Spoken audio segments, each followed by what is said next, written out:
শোনা যাচ্ছে স্যার। ঠিক আছে, ওকে ওকে। রঘুনাথ, ডক্টর রঘুনাথ ঘোষ আজকে ভালোই বলেছেন। সময় অনেক কম আছে আমাদের হাতে। ইভ্যালুয়েশন অফ সিম্পটম খুবই গুরুত্বপূর্ণ একটা অধ্যায় আমাদের। আপনারা তো শুনলেন যে এর উপরই আমাদের সফলতা বিফলতা নির্ভর করবে। কারণ সিমটমস গুলোকে আমরা যদি সঠিকভাবে মূল্যায়ন না করতে পারি, তাহলে ওষুধ সিলেকশনেও গোলমাল হবে সবসময়ই। একজন হোমিওপ্যাথের সাধনা সারা জীবনই এই নিয়েই চলে। তবে অভিজ্ঞ চিকিৎসকেরা ইভ্যালুয়েশন অফ সিমটম তাদের অভিজ্ঞতায় আরো অনেক অনেক দূর এগিয়ে যান।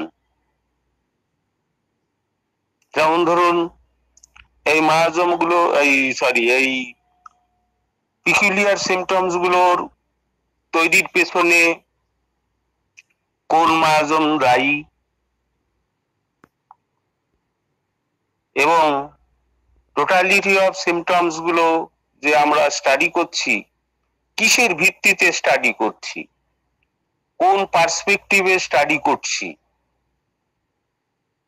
সেটা একটা গুরুত্বপূর্ণ বিষয়।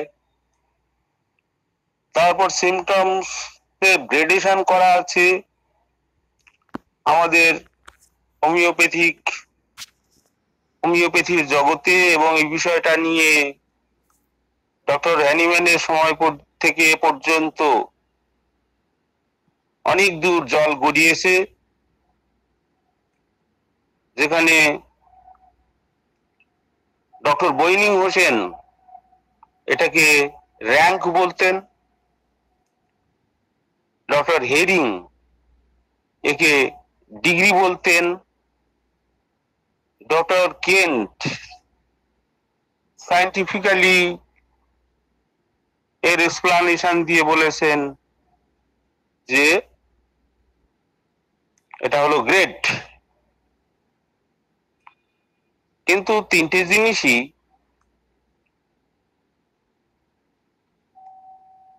প্র্যাকটিক্যালি সিমটমের গুরুত্ব বোঝাতেই বলা হয়েছে।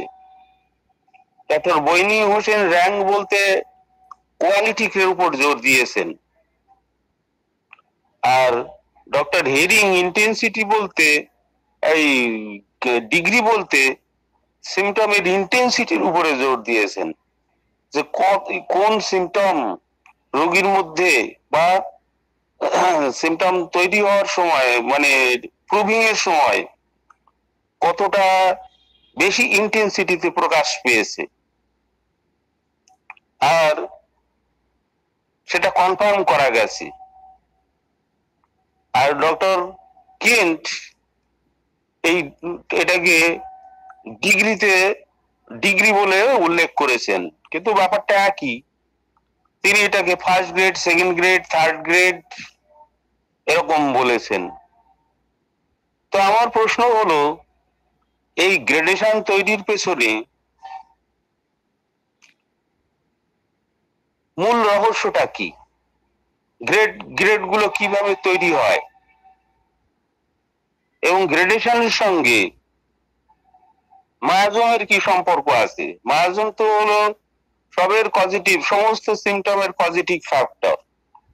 সুতরাং এই গ্রেড তৈরির পেছনে সেই মায়াজমের ভূমিকাটা কি, সে বিষয়ে আমাদের হোমিওপ্যাথিক পার্লেন্সে মোটেই ভালো সদুত্তর নেই।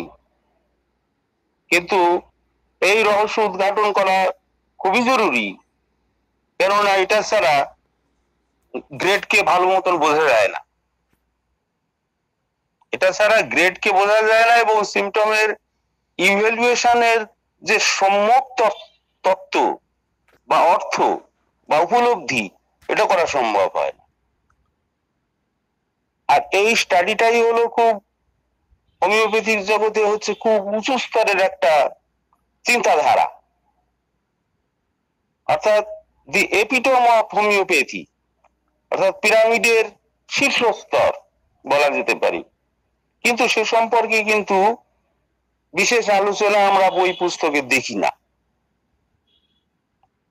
তো এই আলোচনাটা তো আজকে করা সম্ভব নয়, কারণ সময় নেই। এটা তো ব্যাপক বিস্তর আলোচনার দাবি রাখে। সেই আলোচনায় না যে ডিউ রেখে আমি যেটা অন্যদিকে ফোকাস করতে আজকে পছন্দ করব, যেটা হয়তো ডিউ হয়ে আছে, সেখান থেকে কিছুটা ফোকাস করতে চাইব। সেটা হচ্ছে যে একটা এক্সাম্পল দিই। আমরা জেনারেল সিমটমস গুলোর উপরে, যেমন ডক্টর রঘুনাথ ঘোষ এই সম্পর্কে আপনাদের বিস্তারিত শোনালেন যে আমরা জেনারেল সিমটমস গুলোর উপরে বেশি গুরুত্ব দিই, তার মধ্যে মেন্টাল জেনারেলকে বেশি গুরুত্ব দিই, ফিজিক্যাল জেনারেল তারপরে গুরুত্ব দিয়ে থাকি। তো এবং পার্টিকুলার সিমটমস গুলো এবং অন্যান্য সিমটমস গুলো তারপর পর যেরকম আছে সেরকম গুরুত্ব দিয়ে থাকি। কিন্তু ঘটনাটা হচ্ছে যে মেন্টাল জেনারেল সিমটমস গুলো ফিজিক্যাল জেনারেল, মেন্টাল জেনারেলে ভাগ করা হয়েছে, ঠিকই আছে। কিন্তু যখন আমরা এই জেনারেল সিমটমস গুলোকে নিই, তখন এটা কিন্তু দেখতে পাই যে প্রত্যেকটা পেশেন্টের মধ্যে কতকগুলো সিমটমস আছে ছোটবেলা থেকে মৃত্যু পর্যন্ত ফিক্সড, আবার কতগুলো সিমটমস আছে সেগুলো ফিক্সড নয়, ফ্লাকচুয়েটিং। সুতরাং সেই ক্যারেক্টার হিসেবে জেনারেল সিমটমস গুলোকে কনস্ট্যান্ট এবং ইনকনস্ট্যান্ট এই দুটো ভাগে ভাগ করা যায়। সে কিরকম আপনারা হয়তো এই কথা শোনেননি এর আগে, কিন্তু এটা আমি উপলব্ধি করেছি কেস রেকর্ডিং, দীর্ঘ কেস রেকর্ডিং এর মধ্য দিয়ে, সেটা সেই জন্য বলতে পারছি। সেটা কিরকম না, কিছু সিমটম আছে মানুষের জন্ম থেকে মৃত্যু পর্যন্ত থেকে যায়। কিরকম না, ধরুন হিট কোল্ড রিলেশন, কোন মানুষ চিলি কিন্তু সারা জীবন চিলি থাকলো। আবার কোন পেশেন্ট হচ্ছে হট, সে সারা জীবন হটই থাকলো, হট পেশেন্ট, গরম কাতরতা। কোন পেশেন্ট সারা জীবন খুব স্মোক মিট খেতে পছন্দ করে, কষা মাংস, সেটা সারা জীবনই খেতে থাকলো। কোন পেশেন্টে দেখা যায় বর্ষাকালে অ্যাগ্রাভেশন, সারা জীবনই বর্ষাকালে অ্যাগ্রাভেশন থেকে গেল। বর্ষাকাল হলেই বিভিন্ন রকমের কমপ্লেন, সর্দি কাশি হাঁপানি এসব অনেক কিছু রোগ এসে যাচ্ছে। That's modality. এই মডালিটি সারা জীবনই থেকে গেল। এগুলো হচ্ছে কনস্ট্যান্ট সিমটম। কোন মানুষ খুব অতিরিক্ত মাত্রায় ভীতু, আমি একটা এক্সাম্পল দিই, যেমন ধরুন লাইকোপোডিয়ামের পেশেন্ট অতিরিক্ত ভীতু, তার ক্যারেক্টারিস্টিক হচ্ছে যে সবসময় ভয় এবং আত্মবিশ্বাসের অভাব। যে কোনো কাজের শুরুতে বিশেষ করে সে আত্মবিশ্বাসের অভাবে ভোগে, প্রচন্ড টেনশনে ভোগে, কিন্তু তার নেচার হচ্ছে কাজ শুরু করে দিলে সেই টেনশন চলে যায়। এবার দেখা গেছে যে ছোটবেলা থেকেই আছে, কিন্তু ঘটনা হচ্ছে অনেক সময় এই সমস্ত পেশেন্টরা কি হয়, চেঞ্জ হয়ে যায়। পরবর্তী সময় লেখাপড়া শিখে নানান রকমের ভোকেশনাল ট্রেনিং, আমি তো দেখেছি অনেক সময় দেখা যায় যে এই সমস্ত পেশেন্টরা হয়তো কোনো ব্যবসার কাজে নেমে গেল, প্রাইভেট বিজনেস ইত্যাদি, বা প্রাইভেট কোম্পানিতে, সেখানে জব ট্রেনিং পেলো এবং সেখানে কাস্টমারদের কিভাবে সামলাতে হবে সেরকম প্রচুর ট্রেনিং পেলো। এই ট্রেনিং পাওয়ার পরে দেখা যাচ্ছে যে তার এই ভয় ভাবগুলো অনেকটা কেটে, যে সে স্বাভাবিকভাবে কিন্তু মানুষের সঙ্গে মিশছে করছে, ফলে এই রোগীরা কিন্তু তার আগের ভীতির কথাগুলো আর কিন্তু বলে না, বলে আমি তো স্বাভাবিকভাবে কথা বলি, স্বাভাবিকভাবে মিশি, সব কাজে এখন তো ঝাঁপাতে পারি, নতুন কোনো কাজ এলেও অতটা আমি ঘাবড়াই না ইত্যাদি বলে। কিন্তু অনেক ক্লোজলি এ করলে দেখা যায় যে তার আগের লাইফে কি ছিল, এবং এখনো খুব রিস্কি কাজ যখনই পড়বে বা নতুন রিস্কি কাজ পড়ে তখনও সে ঘাবড়ায়, কিন্তু তার জব ট্রেনিং থাকার জন্য সে ওভারকাম করছে। তো এই যে বেসিক্স, এই যে লক্ষণগুলো যেগুলো কনস্ট্যান্ট থেকে যায় পেশেন্টের মধ্যে, এগুলো হচ্ছে কনস্ট্যান্ট জেনারেল সিমটম, এবং এইগুলো হচ্ছে বেসিক মায়াজমেটিক সিমটম। এই বেসিক মায়াজমেটিক সিমটমস কে আমাদেরকে চিনতে হবে এবং একে বুঝতে হবে, গুরুত্ব দিতে হবে, কারণ এই বেসিক মায়াজমেটিক সিমটমের চেঞ্জ খুব একটা হয় না, সাধারণত হয় না, কিন্তু বিভিন্ন রকমের এনভিরনমেন্টাল পরিবেশে, যেমন আমি একটা উদাহরণ দিলাম, ওরকম ভাবে কিছুটা পরিবর্তন হতে পারে, কিন্তু তার মধ্য দিয়েও সেই প্রকাশটা কিছু না কিছু থেকেই যায়। আর কতগুলো সিমটমস আছে, যেমন ইনকনস্ট্যান্ট, চেঞ্জ হয়ে যায়। আমার অভিজ্ঞতায় দেখেছি, এরকম একটা শান্ত স্বভাবের রোগী বর্ণনা দিয়েছে যে খুব শান্ত, ছোটবেলা থেকে ধীর স্থির, ভীতু নয়, কিন্তু তার প্রকৃতিতে শান্ত, ভীরুতা না, এটা শান্ত প্রকৃতির, সুস্থভাবে সবকিছু ভাবতে পছন্দ করে, তার মনোযোগের ক্ষেত্রে গভীর মনোযোগ দিয়ে কোনো কিছু করতে পারে, একটা স্টেবল মানসিকতার একটা মানুষ, এবং মানুষের প্রতি তার দয়া দাক্ষিণ্য সঠিকভাবেই, সঠিক মাত্রাতেই আছে, বরঞ্চ বলা যায় বেশি মাত্রাতে আছে, এবং যার জন্য আমরা হয়তো সিম্প্যাথেটিক তাকে বলছি। এবার দেখা গেল যে কোনো বিশেষ কারণবশত একটা লাইফে এসে, একটু বেশি বয়সের দিকে এসে সাংঘাতিক কোনো আঘাত খেলো, এই আঘাতের ফলে ঘটনাটা কি দাঁড়ালো, সে আমূল বদলে গেল, আমূল বদলে গেল, এবং তার ডায়াগনোসিস হয়ে গেল অ্যালোপ্যাথিক সিস্টেমে, যে দেখা গেল, কারণ মানসিক রোগী হলেই তো আগে দৌড়ায় অ্যালোপ্যাথিক সিস্টেমের কাছে, হোমিওপ্যাথিতে কমই যায়, সিজোফ্রেনিয়া, এবং সেইখানে সে তার সিমটমস গুলো লক্ষ্য করা গেছে যে পুরোই বদলে গেছে, যে ছিল সিম্প্যাথেটিক এখন সে ক্রুয়েল, যে ছিল শান্ত স্বভাবের এখন সে প্রচন্ড অস্থির এবং ছুটে বেড়াচ্ছে, তাকে ধরে রাখা যাচ্ছে না। তো পুরো বদলে গেছে আর কি, যে ছিল সবাইকে বিশ্বাস করত, এখন সম্পূর্ণভাবে সে অবিশ্বাস করছে। এইটা হলো এই রোগের ফলে একটা পরিবর্তন এসেছে মায়াজমেটিক্যালি, একটা ঘা খেয়েছে সে, প্রচন্ড মানসিক শক।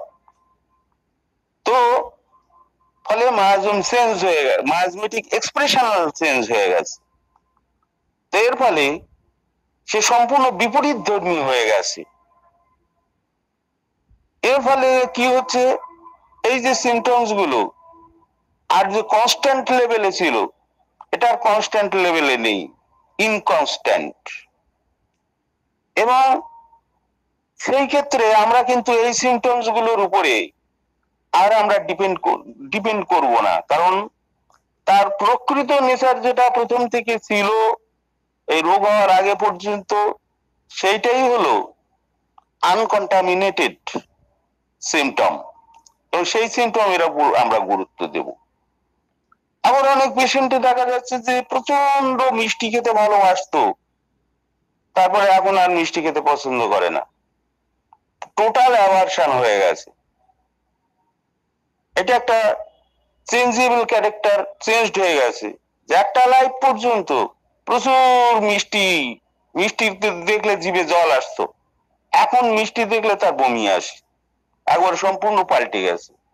প্রচুর মাংস খেত এক সময়, এখন টোটাল অ্যাভারশন, মাংস দেখা তো দূরে, খাওয়া তো দূরের কথা, দেখলেই বমি আসে।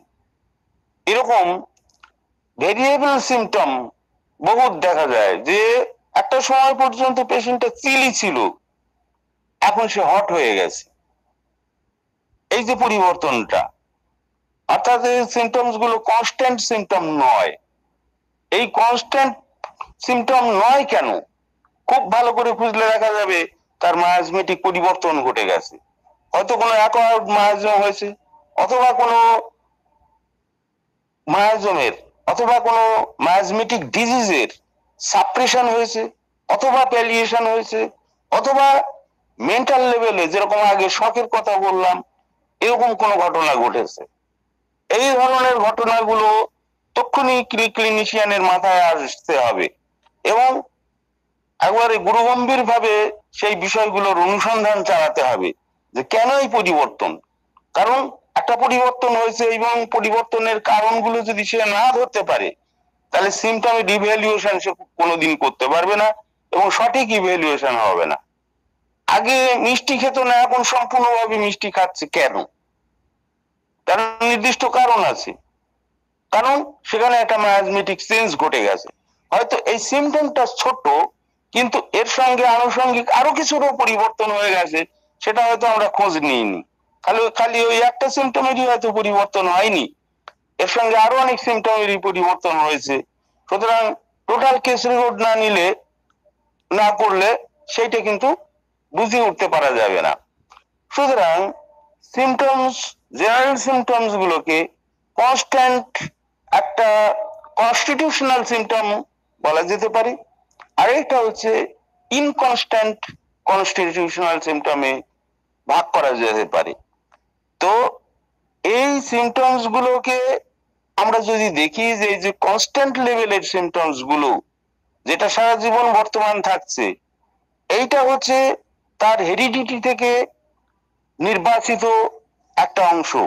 অর্থাৎ বাবা মায়ের জেনেটিক ক্যারেক্টার গুলো যখন হ্যাপ্লয়েড ক্রোমোজোমের মাধ্যমে জাইগোট ফর্মেশনে এসেছিল, তখন থেকেই ওটা ট্যাগ হয়ে গেছে এবং সেই ক্যারেক্টারটা সারা জীবন থাকে। এবং সেটাকে কিন্তু মেডিসিন দিয়ে আমরা ভালো করার উদ্যোগ নেওয়া মূর্খতা। ভালো করা যায় না, কারণ ওটা একটা তার বেসিক মায়াজমেটিক সিমটম, এবং এই বেসিক মায়াজমেটিক সিমটমের সাহায্যে আমরা মেডিসিন সিলেক্ট করতে পারবো, কিন্তু এটা পরিবর্তন হবে না। কিন্তু এর উপরে যে ডিজিজ গুলো আসবে, সেই ডিজিজ গুলো কিন্তু মডিফাই করবে এবং নানান রকমের মডিফিকেশনের ফলে ডিজিজের মধ্যে পিকুলিয়ারিটি দেখাবে এবং সেই পিকুলিয়ারিটি অনুযায়ী আমরা কিন্তু ওষুধ সিলেকশন করব, রোগ সেরে যাবে। কিন্তু দেখা যাবে যে এই বেসিক যে কনস্ট্যান্ট কনস্টিটিউশনাল সিমটম যেটা, এগুলোর কিন্তু ওরকম ভাবে পরিবর্তন হবে না। একজন যে অতিরিক্ত সিম্প্যাথেটিক ছিল, এবার ঘটনাটা হচ্ছে যে তার এই সিম্প্যাথেটিক নেচারকে কি আমরা চেঞ্জ করে দেব? চেঞ্জ করতে পারবো যেটা ছোটবেলা থেকে চলে আসছে? এটা হয় না। কিন্তু এর সাপেক্ষে আমি যদি ওষুধ সিলেকশন করি, তাহলে সেই ওষুধ কিন্তু কার্যকরী হবে যে কোনো রোগের ক্ষেত্রে। রোগের সেই নামকরণ দিয়ে সেগুলো হবে না। সুতরাং এইগুলোকে বেসিক মায়াজমেটিক সিমটমের অন্তর্ভুক্ত। এর উপরেই আমরা আমাদের বিভিন্ন রকমের পজিটিভ ফ্যাক্টর এসে দাঁড়াবে। যেমন কোনো অ্যাকোয়ার্ড মায়াজম, সে গনোরিয়া হতে পারে, গনোরিয়াল পয়জন বা সাইকোসিস বা সিফিলিটিক মায়াজম এসে হাজির হতে পারে। তো এগুলো বা কোনো শরিক সেই অর্থে যদি আসে,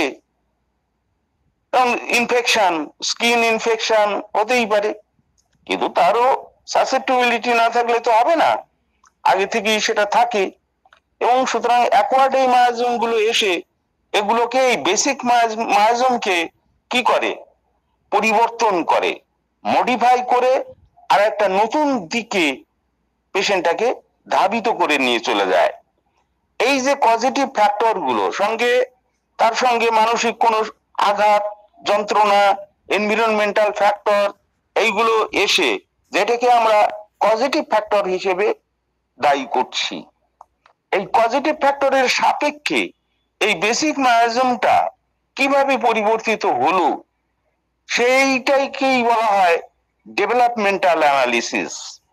এই ডেভেলপমেন্টাল অ্যানালিসিস এবং তার পিকুলিয়ারিটির উপরই কিন্তু আমাদের প্রেজেন্ট কমপ্লেন দাঁড়াবে, এবং সেই অনুযায়ী যদি আমরা এই সিমটমস গুলোকে বিচার বিশ্লেষণ করি, তবেই কিন্তু কোনটার উপরে আমরা বেশি গুরুত্ব দেব, কোনটার উপরে কম গুরুত্ব দেব, কোনটা কত পিকুলিয়ার, কোনটা তত পিকুলিয়ার না, এই জিনিসগুলো আমরা পরিষ্কার ভাবে একদম বুঝতে পারবো।